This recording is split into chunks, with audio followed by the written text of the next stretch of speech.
Selepas kunjungan penjaga dua masjid suci Raja Salman Abdul Aziz Al Saud ke Malaysia hujung bulan lalu, hubungan erat Kuala Lumpur Riyadh yang kukuh diterjemah dengan Malaysia dijemput sebagai negara tetamu kehormat pada pameran buku antarabangsa Riyadh RIBF 2017. Ia sekaligus membuka lembaran kerjasama dan penerokaan baru yang berlandaskan prinsip ukhuwah atau persaudaraan.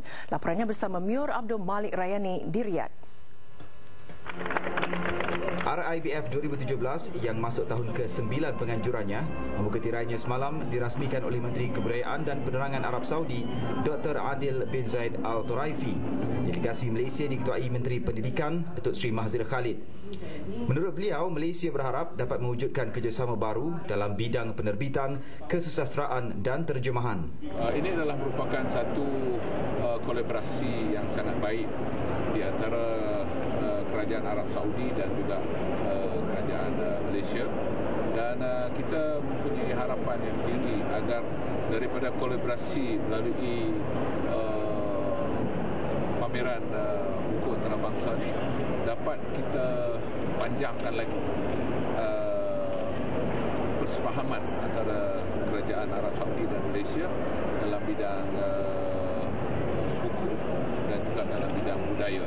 Dan saya pasti mereka juga nak supaya ada pertukaran kolaborasi ini yang boleh dibuat sama ada di atas kementerian ataupun di atas badan-badan tertentu. Tambahnya, Malaysia dan Arab Saudi sedang meniti fasa transformasi yang memerlukan kesiapsiagaan modal insan yang kukuh. Justru pameran kali ini, Malaysia membawa tema Pembaca Muda, Projek Masa Depan Tanpa Sempadan.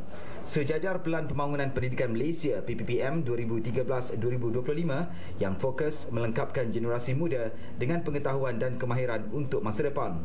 Dan kita bagi tahu bahawa kita mempunyai agenda pendidikan hingga tahun 2025.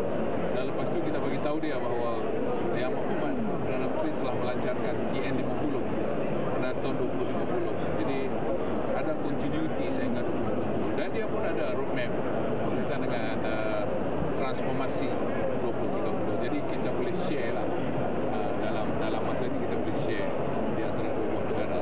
Ada added value masing-masing boleh digunakan untuk kebaikan negara. Delegasi Malaysia disertai Institut Terjemahan dan Buku Malaysia, Perbadanan Kota Buku, Dewan Bahasa dan Pustaka serta Majlis Buku Kebangsaan Malaysia.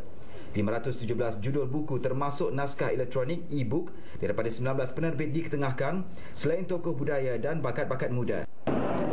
Pemilihan Malaysia sebagai negara tetamu kehormat pada pameran buku antarabangsa Riyadh 2017 ini cerminan pada keakraban Kuala Lumpur dan Riyadh merangkumi aspek politik, ekonomi, kebudayaan dan juga pelancongan.